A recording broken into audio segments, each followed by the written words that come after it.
ಯಾವುದು ಕಳೆದು ಹೋಗೋದಕ್ಕೆ ಸಾಧ್ಯ ಇಲ್ಲವೋ, ಅಂದ್ರೆ ಯಾವುದು ಸದಾ ಇದೆಯೋ ಕಳೆದು ಹೋಗಕ್ಕೆ ಸಾಧ್ಯ ಇಲ್ಲವೋ ಅದು ಸಿಗಲ್ಲ. ಯಾಕೆ ಸಿಗಲ್ಲ? ಅದು ಕಳೆದಿಲ್ಲ, ಅದನ್ನು ಹುಡುಕ್ಬೇಕಾಗಿಲ್ಲ. ಕಳೆದಿದ್ದನ್ನ ಹುಡುಕ್ಬೇಕು, ಅದು ಸಿಗಬೇಕು. ಯಾವುದು ಕಳಿಯಕ್ಕಾಗಲ್ಲ ಅದು ಸಿಗಲ್ಲ, ಯಾಕೆಂದ್ರೆ ಅದಿದೆ, ಯಾವಾಗ್ಲೂ ಇದೆ ಅದು. ಆದ್ರೂ ಆ ಸದಾ ಇರೋದನ್ನ ಯಾಕೆ ಮನುಷ್ಯ ಹುಡುಕ್ತಾ ಇದ್ದಾನೆ, ಅರಿಸ್ತಾ ಇದ್ದಾನೆ?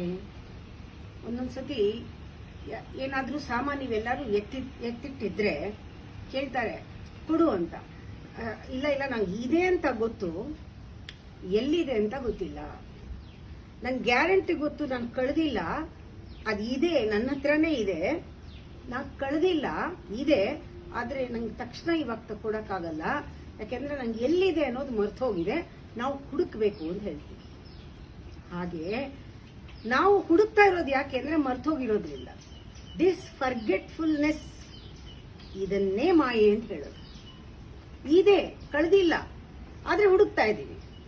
ಈ ಮಾಯೆ ತಂದವರು ಯಾರು? ನಮ್ಮನ್ನ ಅಲ್ಲೇ ಇದೆ, ಕಳೆದಿಲ್ಲ, ಸಿಗಬಹುದು, ಆದ್ರೆ ಸಿಕ್ಕಿಲ್ಲ. ಸಿಗಕ್ಕೆ ಬಿಡದೆ ಇರೋದೇ ನಮ್ಮ ಅಹಂಕಾರ, ಮಾಯೆ. ಆ ಅಹಂಕಾರ ನನ್ನನ್ನ ಇರೋದ್ರಿಂದ ಬೇರೆ ಮಾಡಿದೆ. ಏನಿದೆಯೋ ಕಳೆದಿಲ್ವೋ ಅದು ಸಿಗೋ ಹಾಗೆ ಮಾಡ್ತಾ ಇಲ್ಲ. ನನ್ನನ್ನು ನಾನೇ ರೆಕಗ್ನೈಸ್ ಮಾಡಕ್ಕೆ, ನನ್ನನ್ನು ನಾನೇ ಕಂಡುಕೊಳ್ಳಕ್ಕೆ, ನನ್ನ ಜೊತೆ ನಾನು ಇರಕ್ಕೆ ನನ್ನ ಮಾಯೆ ಮನಸ್ಸೇ ಬಿಡ್ತಾ ಇಲ್ಲ. ಅದು ನೋಡು, ನೀನ್ ಹುಡುಕ್ತಾ ಇದೀಯಾ, ನಮ್ಗೇನಾದ್ರೂ ಎಲ್ಲೋ ಇಟ್ಟಿದ್ದೀರಾ, ಸಿಗ್ತಾ ಇಲ್ಲ, ನಾವು ಹುಡುಕ್ತೀನಿ. ಅದು ಸಿಗೋವರೆಗೂ ಸಮಾಧಾನ ಇಲ್ಲ. ಗೊತ್ತು ಕಳೆದಿಲ್ಲ, ಇದೆ, ನಾವು ಹುಡುಕಿದ್ರೇನೆ ಸಮಾಧಾನ. ಆ ಸಮಾಧಾನ ಇಲ್ಲ, ಹುಡುಕ್ತಾ ಇದೀವಿ, ಎಲ್ಲೋ ಇಟ್ಟಿದೀವಿ, ಕಳೆದೋಗಿಲ್ಲ. ಆದ್ರೆ ಎಷ್ಟು ಆತಂಕ ಇರುತ್ತೆ. ಆ ರೀತಿ ನಮ್ಮಲ್ಲಿ ಆತಂಕವನ್ನ ಸೃಷ್ಟಿ ಮಾಡಿರೋದೇ ನಮ್ಮ ಅಹಂಕಾರ. ಬಿಕಾಸ್ ಅವರ್ ಅಹಂಕಾರ ಈಸ್ ಇನ್ ಇನ್ಸೆಕ್ಯೂರಿಟಿ. ಅದಕ್ಕೆ ಸೆಕ್ಯೂರ್ ಆಗಿಲ್ಲ. ನಾವು ನಮ್ಮನ್ನು ಕಂಡ್ಕೊಂಡ್ಬಿಟ್ರೆ ಅದಕ್ಕೆ ಜಾಗ ಇಲ್ಲ, ಅದಕ್ಕೆ ಅಸ್ತಿತ್ವ ಇಲ್ಲ, ಅದು ಸತ್ತೋಗ್ಬಿಡ್ಬೇಕು, ಅದು ಸೀಸ್ ಆಗ್ಬಿಡ್ಬೇಕು, ಅದಿಲ್ಲ. ಆವಾಗ್ಲೇನೆ ಎರಡಕ್ಕೂ ಜಾಗ ಇಲ್ಲ. ನಾನ್ ನನ್ನ ಜೊತೆ ಇರಬೇಕು, ಇಲ್ಲ ಅಹಂಕಾರ ಜೊತೆ ಇರಬೇಕು. ನಾನಾಗಿರ್ಬೇಕು, ಇಲ್ಲ ಅಹಂಕಾರದಲ್ಲಿ ಇರಬೇಕು. ಅದಕ್ಕೆ ಅಹಂಕಾರ ನಮ್ಮನ್ನ ನಾವಾಗಿರಕ್ ಬಿಡಲ್ಲ. ನೋಡು ನೀನೇನೋ ಹುಡುಕ್ತಾ ಇದೆಯಲ್ಲ, ನಮ್ಗೆ ಮನ್ಸುತ್ತೆ. ಇದ್ರಲ್ಲಿ ನೋಡು, ನಂಗೆ ಸಿಕ್ಕ್ರೇನೆ ಸಂತೋಷ. ನೋಡು, ಇದ್ರಲ್ಲಿ ಇರ್ಬೋದು, ಅದು ನೀ ಹುಡುಕ್ತಾ ಇರೋದು ಇದ್ರಲ್ಲಿ ಇರ್ಬೋದು, ನೀ ಹುಡುಕ್ತಾ ಇರೋದು ಅದರಲ್ಲಿ ಇರ್ಬೋದು. ಇಲ್ಲಿ ಇಲ್ವಾ, ಇನ್ನೊಂದ್ರಲ್ಲಿ ಹುಡುಕು. ಕಾನ್ಸ್ಟೆಂಟ್ ಆಗಿ ನಮ್ಮನ್ನ ಎಂಗೇಜ್ ಮಾಡಿರೋದು, ಅನ್ವೇಷಣೆಗೆ ಬಿಟ್ಟಿರೋದು, ನಮ್ಮಲ್ಲಿರೋ ಆನಂದನ ನಾವೇ ಅನುಭವಿಸದೇ ಇರೋ ಹಾಗೆ ಮಾಡಿರೋದು, ಯಾವಾಗ್ಲೂ ಇನ್ಸೆಕ್ಯೂರಿಟಿ, ಮಿಸರಿನ, ಸಫರಿಂಗ್ ನ ಕ್ರಿಯೇಟ್ ಮಾಡಿರೋದು ನಮ್ಮ ಅಹಂಕಾರನೇ, ನಮ್ಮ ಕಂಡೀಷನಿಂಗ್. ನಮ್ಗೆ ಅದು ಸುಮ್ಮನೆ ಇರೋಕೆ ಬಿಡ್ತಾ ಇಲ್ಲ. ಇದನ್ನ ಹೇಳ್ತಾರೆ ಮನೋರೋಗ ಅಂತ. ಮಾಯಾ ರೋಗ, ಮನೋರೋಗ. ಇದು ಸಿಂಪಲ್ ರೋಗ. ಇದಕ್ಕೆ ಸಿಂಪಲ್ ಪಥ್ಯ, ಔಷಧಿ ಏನು? ಇದು ಮನಸ್ಸಿನ ಆಟ ಅಂತ ರಿಯಲೈಸ್ ಮಾಡ್ಕೊಳ್ಳೋದಷ್ಟೇ ಸಾಕು. ಇದು ಮನಸ್ಸಿನ ಆಟ. ಮನಸ್ಸು ಕನ್ಫ್ಯೂಸ್ ಮಾಡಿಕೊಂಡು ನನ್ನನ್ನು ಕನ್ಫ್ಯೂಸ್ ಮಾಡಿದೆ. ಮನಸ್ಸು ಸ್ಟಡಿ ಇಲ್ಲ, ಅದಕ್ಕೆ ನನ್ನನ್ನು ಅನ್ಸ್ಟಡಿ ಮಾಡಿದೆ. ಮನಸ್ಸಲ್ಲಿ ಕಾನ್ಫ್ಲಿಕ್ಟ್ ಇದೆ, ಅದಕ್ಕೆ ನನಗೆ ಕಾನ್ಫ್ಲಿಕ್ಟ್ ಅನ್ನಿಸ್ತಾ ಇದೆ. ಮನಸ್ಸಲ್ಲಿ ಏನಾಗ್ತಾ ಇದೆ ಅದು ನಾನು ನನ್ಗೆ ಅನ್ಕೊಂಡ್ಬಿಟ್ಟಿದ್ದೀನಿ, ಅದೆಲ್ಲ ಮನಸ್ಸಿನ ಆಟ ಅನ್ನೋದು ನಮಗ್ ಗೊತ್ತಾಗ್ಬೇಕು. ಇನ್ಸೆಕ್ಯೂರ್ ಆಗಿರೋದು ನಾನಲ್ಲ, ಮನಸ್ಸು ಇನ್ಸೆಕ್ಯೂರ್ ಆಗಿರೋದು, ಅಹಂಕಾರದ ಮನಸ್ಸು ಇನ್ಸೆಕ್ಯೂರ್ ಆಗಿರೋದು. ಎಲ್ಲಿ ಅದು ಅಸ್ತಿತ್ವ ಕಳ್ಕೊಂಡ್ಬಿಡುತ್ತೋ ಅನ್ನೋ ಭಯ. ಸತ್ಯ ನಾವು ತಿಳ್ಕೊಂಡ್ಬಿಟ್ರೆ ಅದು ಸತ್ತೋಗ್ಬೇಕಲ್ಲ, ಸತ್ಯದಲ್ಲಿ ನಾವು ಇದ್ಬಿಟ್ರೆ ಅದಕ್ಕೆ ಜಾಗ ಇಲ್ವಲ್ಲ. ಅದಕ್ಕೆ ಕಾನ್ಸ್ಟೆಂಟ್ ಆಗಿ ಜನ್ಮನೂ ನಮ್ಮನ್ನ ನಾವು ನೋಡ್ಕೊಳಕ್ ಬಿಡ್ತಾ ಇಲ್ಲ. ಅಂದ್ರೆ ಆ ಮಾಯೆ ಎಷ್ಟು ಪವರ್ಫುಲ್ ಆಗಿರ್ಬೇಕು, ಅದನ್ನ ನಾವು ಗಮನಿಸ್ಬೇಕು. ಆದ್ರೆ ಇಷ್ಟೆಲ್ಲ ಆದ್ರೂ ಕೂಡ ನಾವು ಗಮನಿಸಕ್ ಶುರು ಮಾಡಿದ್ರೆ ಈ ಆಟ ಆಡ್ತಿರೋ ಮನಸ್ಸು ಬಹಳ ಬಹಳ ಕ್ಷುಲ್ಲಕ, ಬಹಳ ಚಿಕ್ಕದು, ಸಂಕುಚಿತ, ಸ್ವಾರ್ಥ, ಚಿಕ್ಕ ಮನಸ್ಸದು. ಅದು ನಾವು ತಿಳ್ಕೋಬೇಕು. ಈ ಪುಟ್ಟ ಮನಸ್ಸು, ಚಿಕ್ಕ ಮನಸ್ಸು, ಸಂಕುಚಿತ ಮನಸ್ಸು, ಮೀನ್ ಮೈಂಡ್, ಅದ್ ಹೆಂಗೆ ದೊಡ್ಡದನ್ನ ಗ್ರಾಸ್ಪ್ ಮಾಡಕ್ಕಾಗತ್ತೆ ಪಾಪ. ಅಂತ ನಾವೇ ನಮ್ಮ ಮನಸ್ಸನ್ನು ನೋಡಿ ಅಯ್ಯೋ ಪಾಪ ಇದನ್ನ ದೊಡ್ಡದ್ ನೋಡಕ್ ಆಗಲ್ಲ, ಅದಕ್ಕೆ ಇದು ಚಿಕ್ಕ ಚಿಕ್ಕನ್ನೇ ಫೋಕಸ್ ಮಾಡ್ತಾ ಇದೆ, ಅದ್ರ ತಪ್ಪಲ್ಲ, ಅದಕ್ಕಷ್ಟೇ ಕೆಪಾಸಿಟಿ ಇರೋದು, ನಾನು ಅದ್ರ ಮೇಲೆ ಡಿಪೆಂಡ್ ಆಗಬಾರ್ದು, ಬಿಗರ್ ಪಿಕ್ಚರ್ ನೋಡಕ್ ಆಗಲ್ಲ ಪಾಪ ಅದರಲ್ಲಿ ಅಂತ ತಿಳ್ಕೋಬೇಕು. ಅದಕ್ಕೆ ನಾವು ಸ್ಟಡಿ ಮಾಡಿದ್ರೆ ಗೊತ್ತಾಗತ್ತೆ.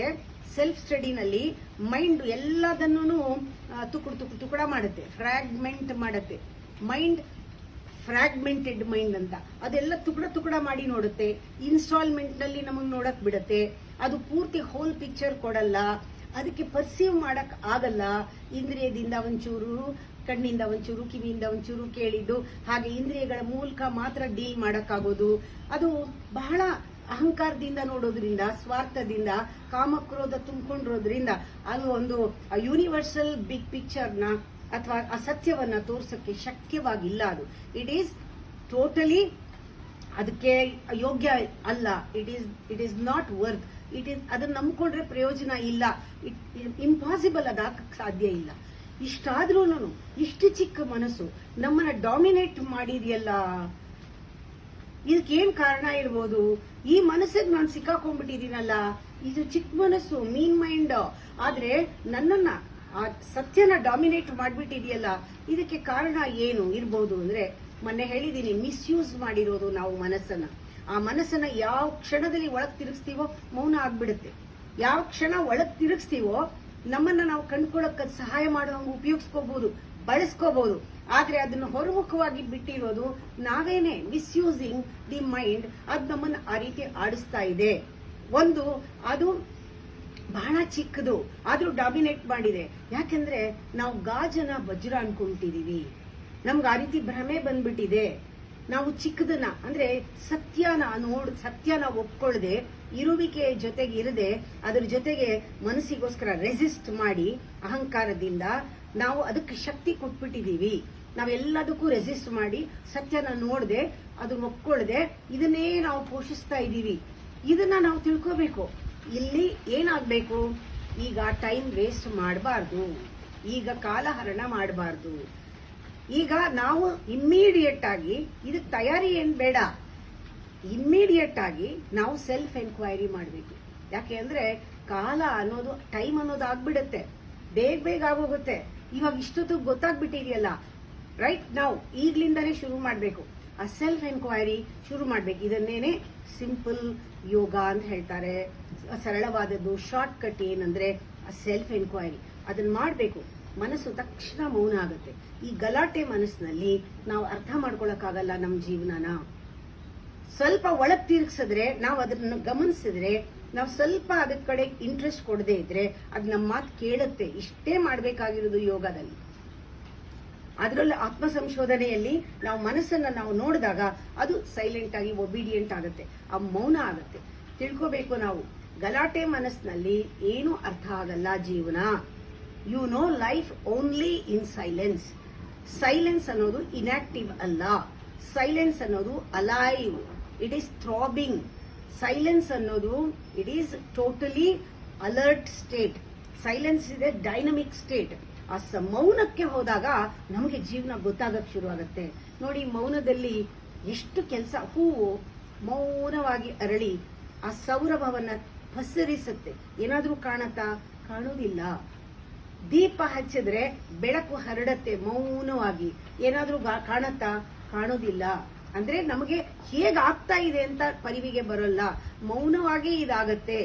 ಒಂದು ದೀಪ ಹಚ್ಚಿಟ್ಟು ಒಂದು ಹೂವನ್ನ ಇಟ್ರೆ ಆ ಸೌರಭ ಮತ್ತೆ ದೀಪ ಎಷ್ಟು ಡಿಫರೆನ್ಸ್ ತಗೊಂಡ್ಬರುತ್ತೆ, ಎಂಥ ಆಂಬಿಯನ್ಸ್ ಕ್ರಿಯೇಟ್ ಮಾಡತ್ತೆ ಮೌನ. ಅದು ತಾನಾಗತ್ತೆ. ನೀವು ಸೌಗಂಧವನ್ನ, ಪರಿಮಳವನ್ನ ಹಿಡಿದಿಟ್ಕೊಳಕ್ಕಾಗಲ್ಲ, ದೀಪನ ಹಿಡಿದಿಟ್ಕೊಳಕ್ಕಾಗಲ್ಲ. ಹಾಗೇನೆ ನಾವು ಬರೀ ಅಪಿಯರೆನ್ಸ್ ನಲ್ಲಿ ಏನು ಗೊತ್ತಾಗಲ್ಲ. ಯಾರನ್ನಾದ್ರೂ ನೋಡಿದ್ರೆ ಅವ್ರ ಅಪಿಯರೆನ್ಸ್ ನಲ್ಲಿ ಏನು ಡಿಸೈಡ್ ಮಾಡಕ್ಕಾಗಲ್ಲ. ಅವ್ರ ಹೆಸರು ಮತ್ತೆ ಅಪಿಯರೆನ್ಸ್ ಏನೂ ನಮಗೆ ಸಾಬೀತು ಮಾಡಲ್ಲ. ಇನ್ಫ್ಲೂಯೆನ್ಸ್ ಆಗ್ಬೇಕಾದ್ರೆ ನಾವು ಸ್ಪಂದಿಸಬೇಕಾಗತ್ತೆ ಪ್ರತಿಯೊಬ್ಬರ ಜೊತೆನೂ. ಆ ಸ್ಪಂದಿಸೋದು ಎಸ್ಪೆಷಲಿ ಗುರುವಿನ ಪ್ರೆಸೆನ್ಸ್ ಫೀಲ್ ಆದ್ರೆ ಸಾಕು. ಎಷ್ಟು ಡಿಫರೆನ್ಸ್ ಬರುತ್ತೆ, ದೀಪ ಹಚ್ಚಿದ ಡಿಫರೆನ್ಸ್ ಬರುತ್ತೆ. ಯಾಕೆ ಅಂದ್ರೆ ಗುರುವಿನ ಪ್ರೆಸೆನ್ಸ್ ನಲ್ಲಿ guru is immutable centre, always open. Immutable centre, active centre. ಗುರು ಹತ್ರ ಹೋದ್ರೆ ನೀನು ಎಫರ್ಟ್ಲೆಸ್ ಆಗಿದ್ರೆ, ನೀನೇನು ತಲೆಹರಟೆ ಮಾಡದೇ ಇದ್ರೆ, ಗುರು ನಿನ್ನ ಮನಸ್ಸಿಂದ ದೂರ ಇಡ್ತಾನೆ. ಫಸ್ಟ್ ಮಾಡೋದು ಗುರು ಏನು, ನಿನ್ನಲ್ಲಿರುವಂತಹ ಸಂಕುಚಿತ ಮನಸ್ಸನ್ನ ನಿನ್ನಿಂದ ದೂರ ಮಾಡ್ತಾನೆ. ಅದು ಪ್ರಾರಂಭದಲ್ಲಿ ಇಷ್ಟ ಆಗಲ್ಲ ಯಾರಿಗೂ. ನಿನ್ನ ಮನಸ್ಸು ದೂರ ಇಡ್ತಾರೆ. ಯಾಕಂದ್ರೆ ಇದುವರೆಗೂ ನೀನ್ ಮನಸ್ಸಿನ ಮೂಲಕ ಮನಸ್ಸಿನ ಮಾತು ಕೇಳ್ತಿದ್ದೆ. ಈಗ ಗುರು ನಿನ್ನ ಮನಸ್ಸಲ್ಲಿರೋ ಭಾವ, ಭಯ, ಭವ ಇದನ್ನೆಲ್ಲ ದೂರ ಮಾಡಿ ನಿನ್ನನ್ನ ಎರಡು ಯೋಚನೆಗಳ ಮಧ್ಯ ನೋಡೋ ಹಾಗೆ ಮಾಡ್ತಾನೆ. ಮತ್ತು ನಿನ್ನನ್ನ ಎಲ್ಲರಲ್ಲೂ ನೋಡೋ ಹಾಗೆ ಮಾಡ್ತಾನೆ. ಕಾಲ್ ಕೇರ್ಕೊಂಡು ನೀನ್ ಜಗಳಕ್ಕೆ ಹೋಗಲ್ಲ. ನಾನ್ ಬೇರೆ ನೀನ್ ಬೇರೆ ಅಂತ ಅನ್ಸಲ್ಲ. ಗುರುವಿನ ಸನ್ನಿಧಾನದಲ್ಲಿ ನಿನ್ನನ್ನ ಎಲ್ಲರಲ್ಲೂ ನೋಡ್ತೀಯಾ. ಈ ಮನೋಭಾವನೆ ಗುರು ಜೊತೆ ಇದ್ದಾಗ ಬರುತ್ತೆ. ವಿವೇಕಕ್ಕೆ ತಡೆ ಇಲ್ಲ. ಗುರು ಜೊತೆ ವಿವೇಕಕ್ಕೆ ತಡೆ ಇಲ್ಲ. ತಡೆ ಎಲ್ಲ ಇರೋದು ನಿಮ್ಮ ಮನಸ್ಸಿಂದ. ನಿಮ್ಮ ಮನಸ್ಸು, ಗುರುವಿಗೂ ನಿಮಗೂ ಮಧ್ಯ ಮನಸ್ಸಿರುತ್ತೆ. ಫಸ್ಟ್ ಗುರು ಏನ್ ಮಾಡ್ತಾನೆ, ನೀವು ಬಂದ ತಕ್ಷಣ ನಿಮ್ಮ ಮನಸ್ಸನ್ನು ಪಕ್ಕಕ್ಕಿಟ್ಟು ಆಮೇಲೆ ಮಾತಾಡ್ತಾನೆ. ಇಲ್ದರೆ ಗುರು ಮಾತು ನಿಮಗೆ ಒಳಗಡೆ ಹೋಗಲ್ಲ, ಮನಸ್ಸಿನ ಮೂಲಕ ಹೋಗಲ್ಲ. ಅದರಿಂದ ನೀವು ಮನಸ್ಸನ್ನ ಸರೆಂಡರ್ ಮಾಡಲೇಬೇಕಾಗತ್ತೆ ಗುರು ಜೊತೆ ಇದ್ದಾಗ. ಆ ಒಂದು ಪ್ರಾಸೆಸ್ ನಲ್ಲಿ ನಿನಗೆ ನೀನ್ ಯಾರು ಅಂತ ಗೊತ್ತಾಗ್ಬಿಡುತ್ತೆ. ಈ ಮನಸ್ಸೇ ನಮಗೆ ನಮ್ಮ ನೋಡ್ಕೊಳ್ಳಕ್ಕೆ ಬಿಡದೆ ಇರೋದು. ಗುರುವನ್ನ ಸಾಧನವಾಗಿ ಬಳಸ್ಕೊಂಡು ಈ ಮನಸ್ಸಿಂದ ತಪ್ಪಿಸ್ಕೊಳ್ಬಹುದು. ವಿವೇಕಕ್ಕೆ ತಡೆ ಯಾವುದಿಲ್ಲ, ಈ ಮನಸ್ಸೇ ಒಂದು ತಡೆ, ಇನ್ಯಾವುದೂ ತಡೆ ಇಲ್ಲ. ಆ ಮನಸ್ಸೇ ಅಡ್ಡ ಬಂದಿರೋದು. ಮನಸ್ಸೇ ಅಡ್ಡ. ಆ ಮನಸ್ಸಿನಿಂದ ಮೀರಿ ಹೋಗ್ಬೇಕು. ಮನಸ್ಸಿನ ಮೀರಿ ಹೋದಾಗ ಗೊತ್ತಾಗತ್ತೆ ಸತ್ಯ ಏನು ಅಂತ. ಯಾವತ್ತು ಸತ್ಯ ಅಂದ್ರೇನೆ ಪ್ಯೂರ್ ಅಂತ. Purity is truth. ಆ ಪ್ಯೂರ್ ಅಂದ್ರೇನು, ಕಲಬೆರಿಕೆ ಇಲ್ಲ. ಇದನ್ನ ಅದು ಹೇಳ್ತಾರೆ, ಇದಕ್ಕೆ ಅನ್ಅಮಾಲ್ಗಮೇಟೆಡ್ ಅಂತ. ಅಂದ್ರೆ ಯಾವುದೂ ಬೆರೆಸಿಲ್ಲ, ಕಲಬೆರಕೆ ಇಲ್ಲ, ಪ್ಯೂರ್ ಆಗಿರೋದು ಸತ್ಯ. ಅನ್ಅಟ್ಯಾಚ್ಡ್. Guru is unattached. ಅದಕ್ಕೆ ಸತ್ಯ. ಅದು ಅವನು ಯಾವುದ್ರ ಮೇಲೂ ಅವಲಂಬಿಸಿಲ್ಲ ಅಂತ ಅರ್ಥ. ಅನ್ಅಟ್ಯಾಚ್ಡ್ ಅಂದ್ರೆ ಗುರು ಯಾವುದ್ರ ಮೇಲೂ ಅವಲಂಬಿಸಿಲ್ಲ. ಅದು ಅನ್ಅಟ್ಯಾಚ್ ಸ್ಟೇಟ್ ಆಫ್ ಗುರು. ಇದು ನಿಮಗೆ ಅನುಭವಕ್ಕೆ ಬರುತ್ತೆ ಈ ಸತ್ಯ ಏನು ಅಂತ. ಇವಾಗ ಡಿಫರೆನ್ಸ್ ಯಾವಾಗ್ಲೂ ಹೇಳ್ತೀನಿ, ನನಗೂ ನಿಮಗೂ ಏನ್ ಡಿಫರೆನ್ಸ್ ಅಂತ. ನನ್ಗೂ ನಿಮ್ಗೂ ಏನ್ ಡಿಫರೆನ್ಸ್? ಆಗ್ಲೋ ಈಗ್ಲೋ ನಿಮ್ಗೆ ಪ್ಯೂರ್ ಬ್ಲಿಸ್ ಸ್ವಲ್ಪ ಹೊತ್ತು ಒಂದು ಗ್ಲಿಮ್ಸ್ ಕಾಣಿಸಿ ಮಿಕ್ಕಿ ಟೈಮ್ನಲ್ಲಿ ಎಲ್ಲ ಕನ್ಫ್ಯೂಷನ್ ಮಿಸ್ರಿನಲ್ಲಿ ಇರ್ತೀರ. ನನಗೆ ಆಗ್ಲೋ ಈಗ್ಲೋ ಒಂಚೂರು ಮಿಸ್ರಿ ಬರುತ್ತೆ. ನಾನು ಯಾವಾಗ್ಲೂ ಬ್ಲಿಸ್ಫುಲ್ ಆಗಿರ್ತೀನಿ. ಈ ಶಿಫ್ಟ್ ಹೇಗಾಯ್ತು? ಈ ಶಿಫ್ಟೇನೆ ಆತ್ಮ ಸಂಶೋಧನೆಯಿಂದ ಆಗಿದ್ದು. ಇವಾಗ ಆಗ್ಲೋ ಈಗ್ಲೋ ಎಲ್ಲೋ ಒಂದ್ಸತಿ ಡಿಸ್ಟರ್ಬ್ ಆಗ್ಬೋದು, ಆದ್ರೆ ಸದಾಕಾಲ ಸ್ಟಡಿ. ನೀವು ಆಗ್ಲೋ ಈಗ್ಲೋ ಎಲ್ಲೋ ಬ್ಲಿಸ್ಫುಲ್, ಸದಾಕಾಲ ಅನ್ಸ್ಟಡಿ. ಈ ಶಿಫ್ಟ್ ಹೇಗಾಗತ್ತೆ? ನಮ್ದು ಮನಸ್ಸು ಅನ್ಸ್ಟಡಿ. ತಿಳ್ಕೊಂಡ್ಬಿಡ್ಬೇಕು.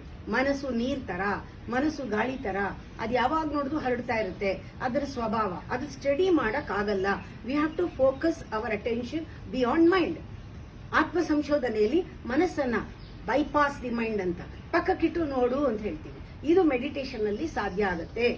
ಎರಡು ಯೋಚನೆ ಮಧ್ಯ ನೋಡು ಅಂತೀವಲ್ಲ, ಆ ತರ ಪಕ್ಕಕ್ಕೆ ಮನಸ್ಸನ್ನ ಇಟ್ಟು ನೋಡು. ಪ್ರಾರಂಭದಲ್ಲಿ ರೆಬೆಲ್ ಮಾಡತ್ತೆ. ಪ್ರಾರಂಭದಲ್ಲಿ ಅದು ಹೇಳಿದ ಮಾತು ಕೇಳಲ್ಲ. ನಿಮಗೆ ಸಹನೆ ಬೇಕು. ಸ್ವಲ್ಪ ಮನಸ್ಸನ್ನ ನೋಡ್ತಾ ಇರುವಾಗ ಸ್ವಲ್ಪ ಸಹನೆ ಇರಬೇಕು. ಆ ಸಹನೆ ಇದ್ದಾಗ ಅದು ನಿನ್ ಮಾತ ಕೇಳತ್ತೆ. ಆವಾಗ ನೀನ್ ಹೇಗೆ ಜೀವನ ಬಂದ್ರೆ ಮುಂಚೆ ರಿಯಾಕ್ಟ್ ಮಾಡ್ತಿದ್ದೆ ಮನಸ್ಸಿನ ಮೂಲಕ, ಈಗ ಆತ್ಮ ಸಂಶೋಧನೆಯಲ್ಲಿ ಬಂದಿದ್ದ ಆಗಕ್ ಬಿಡ್ತೀಯ. ನೀನೇನು ಮಾಡಲ್ಲ. ಜೀವನನ ಆಗಕ್ಕೆ ಬಿಡಬೇಕು. ಆವಾಗ ಗೊತ್ತಾಗತ್ತೆ ಬಂದು ಹೋಗೋದ್ರಲ್ಲಿ ಆನಂದ ಇಲ್ಲ, ನನ್ನೊಳಗೆ ಆನಂದ ಇದೆ ಅನ್ನೋದು ಆವಾಗ ಪರಿಚಯಕ್ಕೆ ಬರುತ್ತೆ. ಒಳಗಡೆನೇ ಇದೆ ಆನಂದ. ನಾನ್ ನೋಡ್ಬೇಕಾಗಿರೋದು ಮನಸ್ಸಿನ ಅವೇ ಫ್ರಮ್ ದಿ ಮೈಂಡ್. ನಾನ್ ನೋಡ್ಬೇಕಾಗಿರೋ ದೃಷ್ಟಿ, ಫೋಕಸ್ ಮಾಡಬೇಕಾಗಿರೋದು ಅವೇ ಫ್ರಮ್ ದಿ ಮೈಂಡ್ ಅಂತ ಗೊತ್ತಾಗುತ್ತೆ. ಇದಕ್ಕೆ ಹೇಳೋದು ರಿಲಿಜನ್ ಅನ್ನೋದು ಒಂದು ಕಾಂಪ್ಲಿಕೇಟೆಡ್ ಜೋಕ್ ಅಂತ ಹೇಳ್ತೀನಿ ನಾನು. ಧರ್ಮ ಅನ್ನೋದು, religion is a complicated joke. ನೀನ್ ನಗದೇ ಇದ್ರೆ ಯು ಮಿಸ್ ದಿ ಪಾಯಿಂಟ್. ನೀನ್ ನಕ್ರು miss the point. You will miss the point. ನಕ್ರೂ ಕಷ್ಟ, ನಗದೇ ಇದ್ರೂ ಕಷ್ಟ. ಆತರ ಜೀವನನೂ ಅಲ್ಲದೆ ಕಾಸ್ಮಿಕ್ ಜೋಕ್ ಅಂತ. ಸೀರಿಯಸ್ ಆಗಿ ತಗೊಳ್ಳೋದು ಅವಶ್ಯಕತೆ ಇಲ್ಲ. ಹಾಗೆ ಅಂತ ನಾವು ಕೇರ್ಲೆಸ್ ಆಗಿ ಬಿಡಕ್ಕೂ ಅದು ಆಗಲ್ಲ. ಸೀರಿಯಸ್ ಆಗಿ ತಗೊಳ್ಬಾರ್ದು. ನಾ ಯಾವಾಗ್ಲೂ ಹೇಳೋದು, ಅದನ್ನ ಸ್ವಲ್ಪ ನೀವು ತುಂಬಾ ಲೈಟ್ ಆಗೂ ತಗೋಬೇಡಿ, ಲೈಟ್ ಹಾರ್ಟೆಡ್ ಆಗಿ ತಗೊಳ್ಳಿ ಅಂತ ಅದಕ್ಕೆ ಹೇಳೋದು. ಆವಾಗ ನೀವು ಪೂರ್ತಿ ನೀವು ಜೀವನದಲ್ಲಿ ನಗ್ತಾ ಇರ್ತೀರಾ. ಅಂದ್ರೆ ಅರ್ಥ ಮಾಡ್ಕೋ, ನಗ್ನಗ್ತಾ ಅರ್ಥ ಮಾಡ್ಕೋ. ದೂರ್ ಮಾಡಬೇಡ ಜೀವನನ. ಅದಕ್ಕೆ ಸೀರಿಯಸ್ ಆಗಿ ತಗೋಬೇಕಾಗಿಲ್ಲ. ಇದೊಂದು ಜೋಕ್ ತರ ತಗೋ. ಅಂದಾಗ ನಿಮಗೆ ಗೊತ್ತಾಗತ್ತೆ ಜೀವನದಲ್ಲಿ ಯಾವುದು ಆ ತರ ಸೀರಿಯಸ್ ಆಗಿ ತಗೊಳ್ಳೋದು ಇಲ್ಲ, ಲೈಟ್ ಆಗಿ ಬಿಡೋದು ಇಲ್ಲ. ಯಾವ ಹಾಫ್ ಹಾರ್ಟೆಡ್ ಆಗಿದ್ರೆ ಹಾರ್ಟ್ ಅಟ್ಯಾಕ್ ಆಗುತ್ತೆ ಅಂತ ಹೇಳ್ತಾರೆ. ಹಾಫ್ ಹಾರ್ಟೆಡ್ ಆಗಿ ಇರಬೇಡಿ.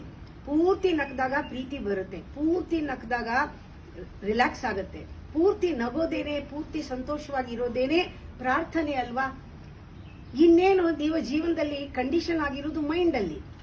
ನೀವು ಬಿಡಬೇಕಾಗಿರೋದು, ರಿನೌನ್ಸ್ ಮಾಡಬೇಕಾಗಿರೋದು ಮೈಂಡ್ ಅಲ್ಲಿ ಇದ್ರೆ, ನೀವು ಮೈಂಡ್ ಅನ್ನೇ ಪಕ್ಕಕ್ಕೆ ಇಟ್ಬಿಟ್ಟಿದ್ದೀರಾ. There is nothing to renounce. ಅದು ಬಿಟ್ಟೆ, ಇದು ಬಿಟ್ಟೆ, ಅದು ಬಿಟ್ಟೆ, ಇದು ಬಿಟ್ಟೆ, ದೇವ್ರಿಗೋಸ್ಕರ ಅದು ಬಿಟ್ಟೆ, ಇದು ಬಿಟ್ಟೆ ಅಂತ ಹರಕೆ ಬೇಕಾಗಿಲ್ಲ. ಬಿಡೋಕ್ಕಿಂತ better if you renounce even money. ದೇವ್ರಿಗೆ ಬೇಕಿಲ್ಲ. ರಿನೌನ್ಸ್ ಮಾಡಬೇಕಾಗಿರೋದು ಒಂದೇ, ನಿಮ್ಮಲ್ಲಿರೋ ಅಹಂಕಾರ. ಇದೊಂದೇ ರಿನೌನ್ಸ್ ಮಾಡಬೇಕಾಗಿರೋದು ಒಂದೇ. ಈ ಅಹಂಕಾರದ ಮನಸ್ಸೇನೆ ಪ್ರಾಬ್ಲಮ್ ಆಗಿರೋದು ದೇವ್ರನ್ನ ನೋಡಕ್ಕೆ ಅಥವಾ ಸತ್ಯ ನೋಡಕ್ಕೆ ಅಥವಾ ನಿಮ್ಮನ್ನ ನೋಡಕ್ಕೆ. ಅದರಿಂದ ರಿನೌನ್ಸ್ ಮಾಡಬೇಕಾಗಿಲ್ಲ, ಪಾರ್ಟಿಸಿಪೇಟ್ ಮಾಡಿ. ಪಾರ್ಟಿಸಿಪೇಟ್ ಮಾಡಿ, ರಿನೌನ್ಸ್ ಮಾಡಬೇಡಿ. ಪಾರ್ಟಿಸಿಪೇಷನ್ ಅಲ್ಲಿ ಬೇಕಿರೋದು ರಿಸೆಪ್ಟಿವಿಟಿ ಮತ್ತೆ ರೆಸ್ಪಾನ್ಸ್. ಆ ರೆಸ್ಪಾನ್ಸ್ ಅಂಡ್ ರಿಸೆಪ್ಟಿವಿಟಿ ನೀವು ಎಷ್ಟು ಎಬಿಲಿಟಿಯಿಂದ ಮಾಡ್ತೀರಾ ಅಷ್ಟೇ ನಿಮ್ಮ ಇಂಟೆಲಿಜೆನ್ಸ್. ನಿಮ್ಮ ability to respond is your intelligence. ವಸ್ತುಸ್ಥಿತಿಯನ್ನ ಹೇಗೆ ಸಂದರ್ಭ ಇರುತ್ತೋ ಅದಕ್ಕೆ ತಕ್ಕಂತೆ ನೀವು ನಡ್ಕೊಂಡ್ರೆ ಅದಕ್ಕಿಂತ ವಿವೇಕ ಬೇರೆ ಇಲ್ಲ. ಇಲ್ಲ ಸ್ಟುಪಿಡ್ ಆಗಿ ನನ್ಗೆ ಹಿಂಗಾಗ್ಬೇಕು, ಹಿಂಗೆ ಆದ್ರೆ ಸರಿ, ಹಿಂಗೆ ಮಾಡ್ಬೇಕು, ಎಲ್ರು ಹಿಂಗೆ ಮಾಡ್ಬೇಕು ಅಂದ್ರೆ ನೀವು ಕೊಲ್ಕೊಳ್ತೀರಾ, ಬೇರೆಯವ್ರನ್ನು ಕೊಲ್ತೀರಾ ಅಷ್ಟೇ. ದಯವಿಟ್ಟು ಗಮನಿಸಿ. ಇದು watch your mind and go beyond. ಇಷ್ಟೇ ಜೀವನ. ಇದನ್ನ ಸ್ಟೆಪ್ ಬೈ ಸ್ಟೆಪ್ ಮಾಡ್ಕೊಳ್ಳಿ. ನಿಮ್ಮ ಮನಸ್ಸು ನಿಮ್ಮ ಕೈಗೆ ಹತೋಟಿಗೆ ಬರುತ್ತೆ. ಒಳ್ಳೆ ಸಾಧನವಾಗಿ ಬಳಸಬಹುದು.